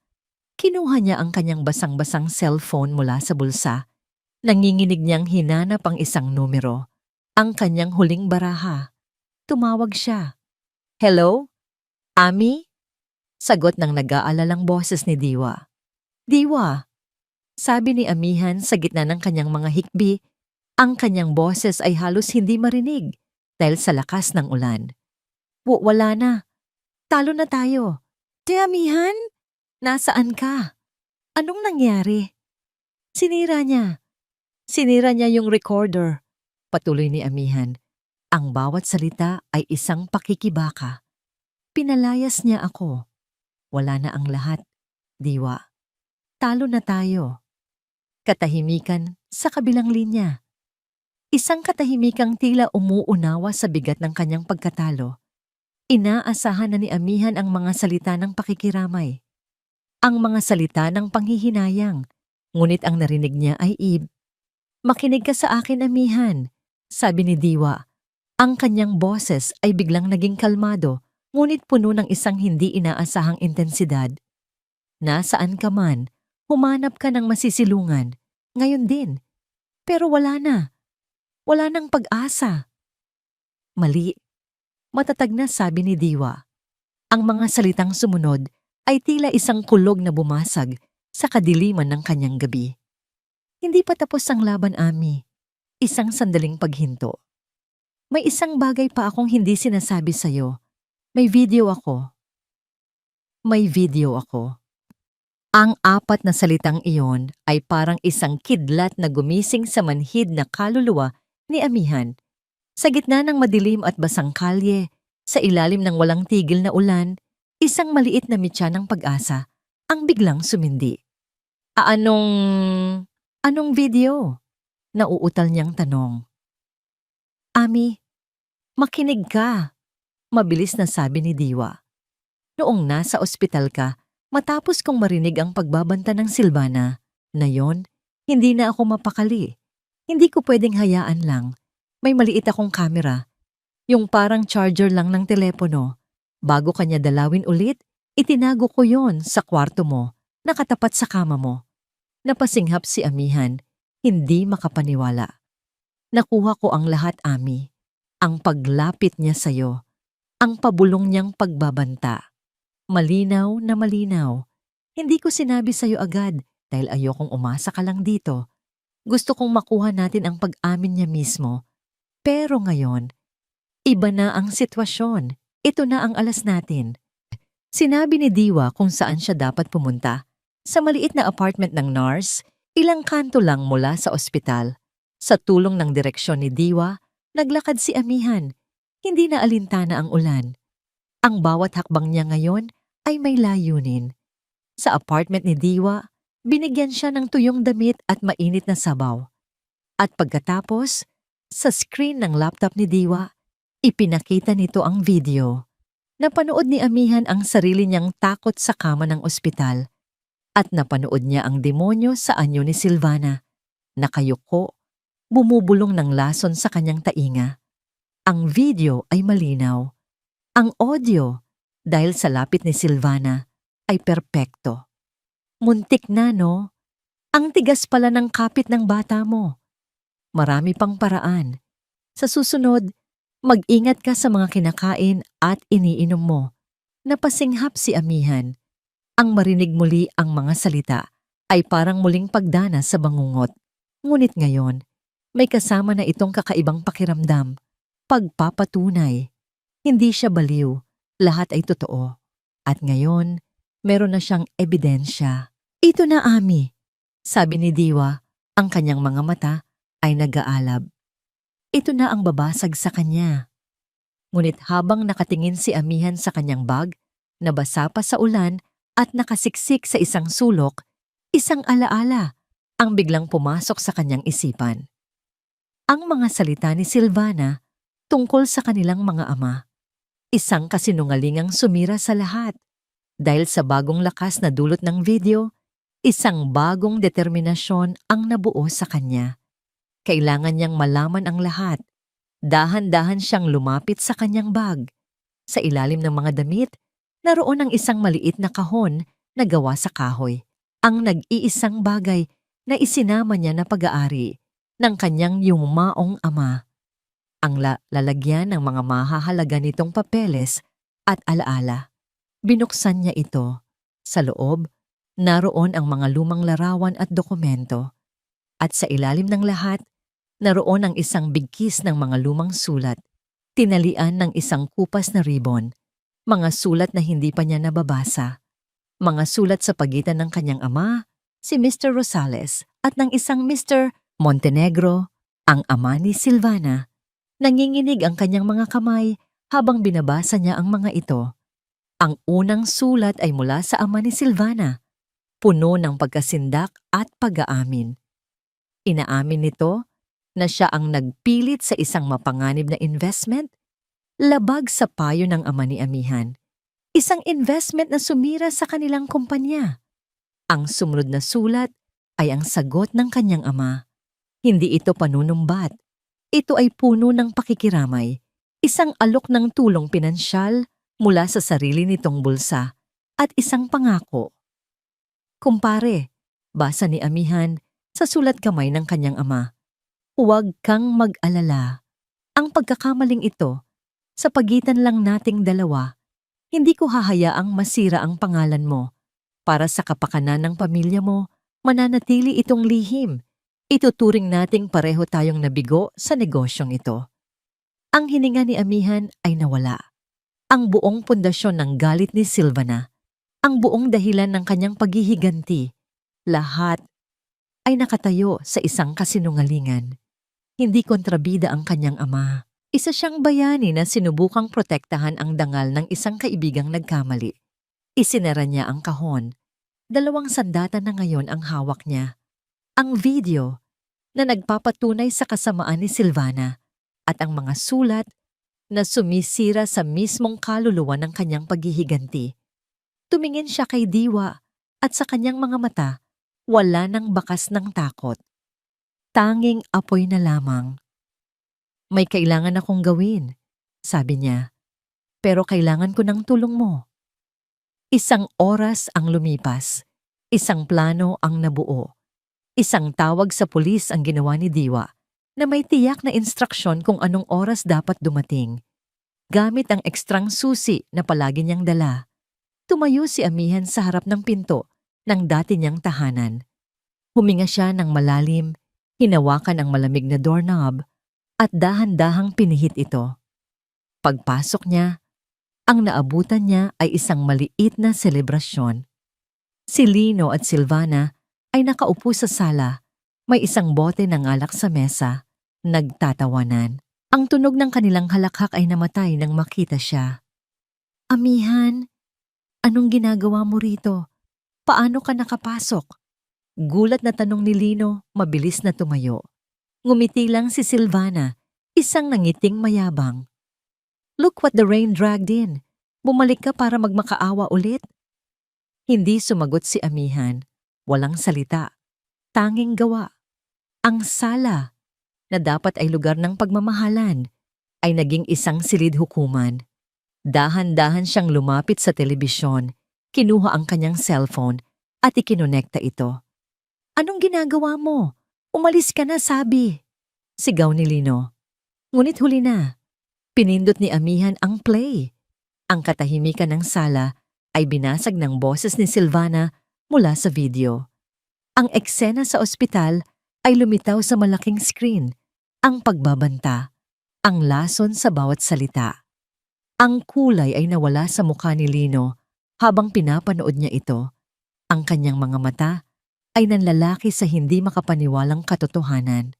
Tumingin siya kay Silvana na ngayon ay namumutla. Ang kanyang bibig ay bahagyang nakabuka sa pagkabigla. Papaanong? Gawa-gawa lang yan. Edited yan. Desperadong sigaw ni Silvana. Edited ba talaga, Silvana? Kalmadong tanong ni Amihan. O baka naman ang kasinungalingan ay mas malalim pa dyan?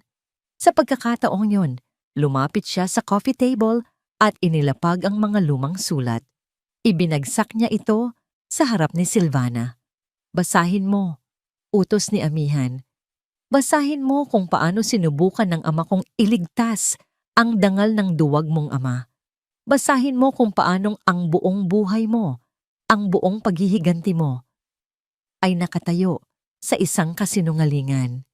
Nanginginig na dinampot ni Silvana ang mga sulat. Habang binabasa niya, ang kanyang muka ay nagbago mula sa pagtanggi patungo sa pagkalito at sa huli, sa isang gumuguhong katotohanan. Hindi totoo to.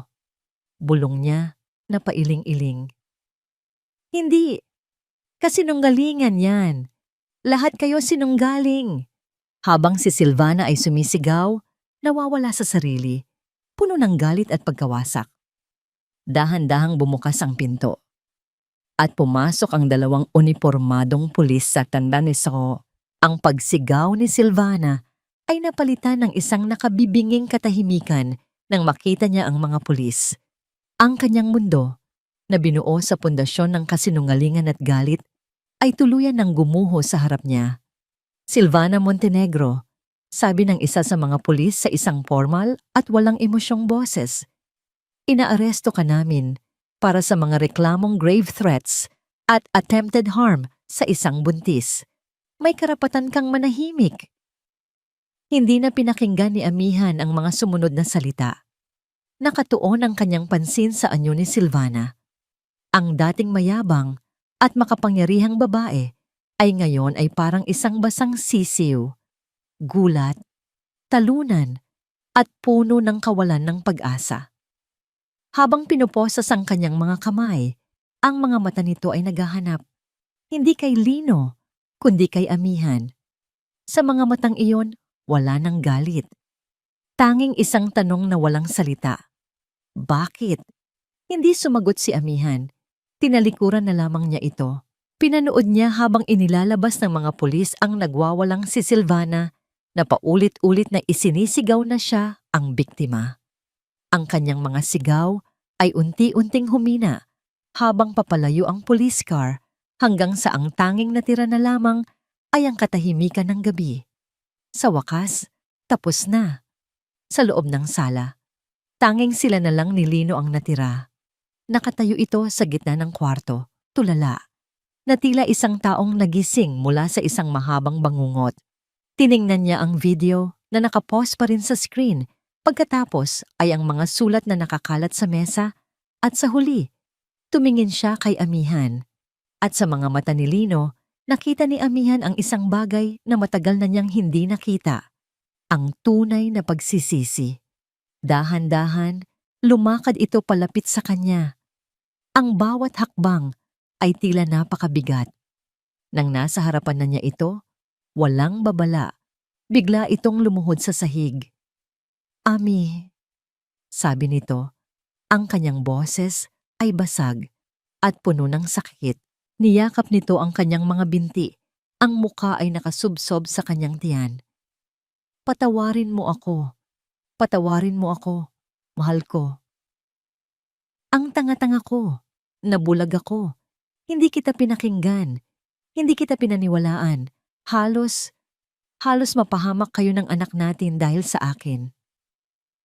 Ang kanyang mga balikat ay nanginginig sa malakas na pag-iyak. Isang iyak na hindi na pagkukunwari. Ito ay totoo. Ito ay dalisay na pagsisisi ng isang taong nawalan ng lahat. Ilang buwan lang ang nakalipas. Ang eksenang ito ay marahil ang tanging hinihiling ni Amihan. Ang makita si Lino na nagsisisi, ang marinig ang mga salitang ito. Ngunit ngayon, habang nakatingin siya sa nakaluhod na lalaki, walang galit sa kanyang puso, wala na ring pagmamahal. Ang tanging nararamdaman niya ay isang malalim at nakakalungkot na awa. Dahan-dahan, marahan niyang inalis ang mga kamay ni Lino mula sa kanyang baywang. Umatras siya ng isang hakbang na nagbigay ng espasyo sa kanilang pagitan. Tumayo ka, Lino, sabi niya sa isang boses na kalmado at walang bahid ng anumang panunumbat. Sumunod ito, ang kanyang muka ay basang-basa sa luha, ang kanyang mga mata ay puno ng pag-asa at pagmamakaawa. Ami, babaguhin ko ang lahat. Magbabago ako. Pagsisisihan ko to habang buhay. Bigyan mo lang ako ng isa pang pagkakataon para sa pamilya natin, para sa anak natin. Tinitigan siya ni Amihan ng matagal. Sa isang iglap, nakita niya ang lahat ng pinagsamahan nila. Ang masasayang araw sa kolehiyo, ang mga pangarap na sabay nilang binuo, ang mga pangakong binitiwan nila sa harap ng altar. Ngunit ang mga alaalang iyon ay tila mga larawan mula sa buhay ng ibang tao. Masyado ng maraming nasirang tiwala, masyado ng malalim ang sugat. Pinapatawad kita, Lino, sabi niya, at ang mga salitang iyon ay totoo. Pinapatawad kita sa panloloko mo, sa hindi mo paniniwala sa akin, sa lahat ng sakit na idinulot mo. Dahil ang pagpapatawad na to ay hindi para sa'yo, para sa akin to, para sa kapayapaan ng puso ko. Isang ngiti ng pag-asa ang sumilay sa mukha ni Lino. Kung ganon, pero putol ni Amihan at ang kanyang boses ay naging mas matatag. Ang pagpapatawad ay hindi nangangahulugang paglimot at lalong hindi ito nangangahulugang pagbabalik.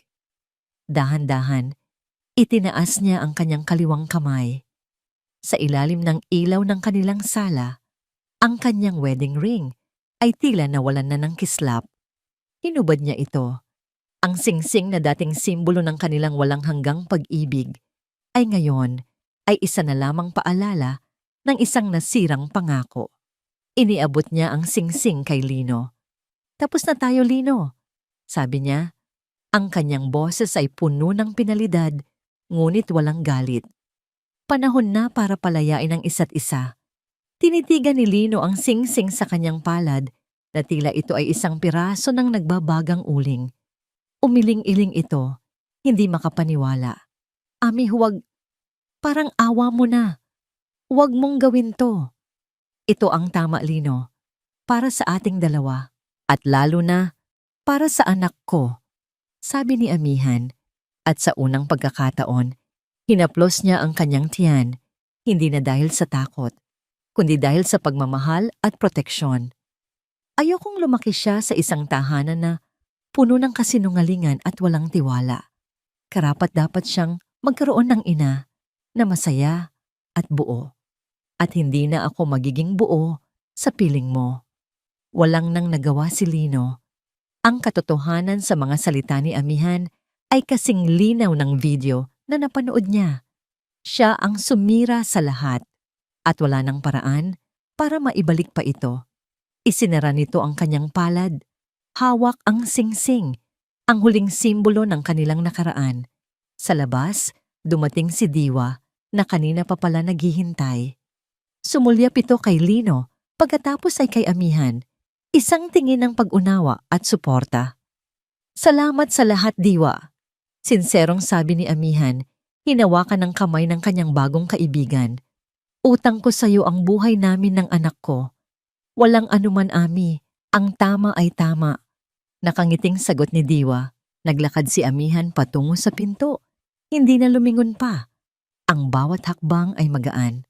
Ang bigat na matagal na niyang pinapasan, ang bigat ng pagtataksil, ng takot, ng pagdududa, ay unti-unti nang nawawala. Nang nasa may pintuan na siya, huminto siya sandali, ngunit hindi para lumingon. Para lang sa huling pagkakataon, damhin ang hangin sa loob ng bahay na yon. Paalam, Lino, bulong niya sa sarili. At pagkatapos, humakbang siya palabas. Humakbang siya papalayo sa kanyang nakaraan. Humakbang siya patungo sa isang bagong simula. Sa ilalim ng kalmadong langit pagkatapos ng ulan, sa unang pagkakataon, sa loob ng napakatagal na panahon, huminga si Amihan ng malalim. Isang hininga ng tunay na kalayaan. Ilang buwan ang lumipas. Sa isang maliit at maaliwalas na apartment na inuupahan niya malapit sa apartment ni Diwa, nakaupo si Amihan sa tabi ng bintana. Ang sikat ng araw ay tumatama sa kanyang mukha. Malapit na siyang manganak. Bigla, naramdaman niya ang isang malakas na sipa mula sa loob ng kanyang tiyan. Napangiti siya. Isang nangiting totoo. Isang ngiting payapa. Hinaplos niya ang kanyang tiyan. Hindi na siya nag-iisa. Hinding-hindi na siya mag-iisa. Isang taon. Isang taon na ang lumipas mula ng gabing iyon. Para sa iba, ang isang taon ay mabilis lamang na paglipas ng panahon. Ngunit para kay Amihan, ang isang taon na yon ay isang buong buhay. Isang buhay ng pagbabago, paghilom, at pagtuklas muli sa sarili. Ang amoy ng mga sariwang bulaklak, rosas, sampagita at lavender ang sumalubong sa sinumang papasok sa kanyang maliit na tindahan. Hiraya's Garden. Iyan ang ipinangalan niya rito. Isang maliit na pwesto na naitayo niya sa tulong ng kaunting naipon at malaking suporta mula kay Diwa. Sa gitna ng mga makukulay na bulaklak, abala si Amihan sa pag-aayos ng isang bouquet para sa isang customer. Ang kanyang mga galaw ay magaan at puno ng kagalakan. Wala nang bakas ng babaeng minsay binalot ng takot at kawalan ng pag-asa. Ate Ami, ang ganda talaga ng pagkakagawa mo. Puri ng dalagang customer. Salamat, nakangiting sagot ni Amihan. Lagi mong tatandaan, ang mga bulaklak ay hindi lang basta palamuti. Simbolo yan ng pag-asa at mga bagong simula. Nang makaalis ang customer, isang pamilyar na boses ang kanyang narinig. Mukhang maganda ang benta natin ngayon, Ninang. Napalingon si Amihan at isang malaking nangiti ang sumilay sa kanyang labi. Si Diwa, kasama ang asawa nito at ang kanilang anak na babae, ay nakatayo sa may pinto. At sa mga bisig ni Diwa, karga-karga nito ang pinakamahalagang bulaklak sa hardin ng kanyang buhay. "Hiraya, anak ko," malamig na sabi ni Amihan. Lumapit siya at kinuha ang kanyang 10 buwang gulang na anak. Isang malusog at bibong sanggol na lalaki na may mga matang kumikinang sa tuwa katulad ng sa kanya. Hinalikan niya ito ng buong pagmamahal sa pisngi. Si Hiraya, ang bunga ng kanyang mga pangarap, ang katuparan ng kanyang pag-asa. "Kamusta ang paborito kong inaanak?" tanong ni Diwa. Kinikiliti ang paa ng sanggol. Sila ay naging higit pa sa magkaibigan. Sila ay pamilya. Habang nagkukulitan sila, isang kartero ang huminto sa tapat ng tindahan. May iniabot itong isang sulat para kay Amihan. Mula sa address, alam na niya kung kanino ito galing. "Excuse me lang," sabi niya sa pamilya ni Diwa. Umupo siya sa isang maliit na upuan sa sulok at binuksan ang sobre. Sulat kamay ni Lino. Hindi ito ang unang beses na sumulat ito. Bawat buwan, palagi siyang nakakatanggap ng sulat kasama ng suportang pinansyal para kay Hiraya. Ang sulat ay maikli lang. Kinukumusta sila. Ikinukwento nito ang kanyang bagong trabaho sa ibang probinsya. At sa huli, gaya ng dati, may mga salita ng pagsisisi at paghingi ng tawad. At isang pangungusap na laging naroon. "Sana balang araw, mapatawad ako ng anak ko. At sana, maging masaya ka, Ami. Karapat-dapat ka dyan." Pagkatapos basahin, tiniklop ni Amihan ang sulat at inilagay sa isang kahon kung saan nakalagay ang iba pa. Hindi na siya nasasaktan, hindi na siya nagagalit. Ang nararamdaman na lang niya ay isang tahimik na pagtanggap. Tinanggap na niya ang nakaraan. Tungkol naman kay Silvana, nabalitaan niyang nahatulan ito ng pagkabilanggo. Minsan, naisip niya kung ano ang nangyari sa babaeng binalot ng galit na itinayo sa isang kasinungalingan. Ngunit mabilis din niyang iwinawaksi ang isiping iyon. Ang buhay ni Silvana ay hindi na bahagi ng kanyang mundo. Nang hapon na yon, pagkasara ng tindahan, umuwi si Amihan sa kanyang apartment. Simple lang ang kanyang buhay, ngunit ito ay payapa. Ito ay kanya. Habang pinapatulog niya si Hiraya sa duyan, kinantahan niya ito ng isang uyayi. Hinaplos niya ang malambot na buhok nito at tinitigan ang anghel niyang mukha. "Alam mo ba, anak, kung bakit Hiraya ang pangalan mo?" bulong niya. Ang Hiraya ay isang sinaunang salita. Ang ibig sabihin nito ay ang bunga ng pag-asa, pangarap, at imahinasyon. Minsan, akala ni Mama na wala na ang lahat ng pangarap niya. Akala niya tapos na ang lahat. Isang luha ang pumatak mula sa kanyang mata. Ngunit hindi ito luha ng kalungkutan. Ito ay luha ng pasasalamat. "Pero dumating ka," patuloy niya. "Ikaw ang nagturo sa akin na kahit gaano kadilim ang gabi, palaging may darating na umaga. Ikaw ang nagpatunay na ang tunay na kalayaan ay hindi sa pagganti, kundi sa pagpapatawad at pagpapalaya sa nakaraan. Ikaw ang nagbigay sa akin ng bagong pangarap, ang palakihin kang isang mabuting tao. Sa isang mundong puno ng pagmamahal, hinalikan niya ang noo ng kanyang natutulog na anak. Ikaw ang pangarap ko, anak. Ikaw ang Hiraya ko." Tumingin si Amihan sa bintana. Pinanood ang dahan-dahang paglubog ng araw. Isang magandang pagtatapos sa isang magandang araw. Hindi perpekto ang kanyang buhay. May mga peklat ang kanyang puso. Ngunit ang mga peklat na yon ang nagpapaalala sa kanya kung gaano siya katatag. Hindi na siya ang babaeng naghihintay sa pag-uwi ng kanyang asawa para mabuo ang kanyang mundo.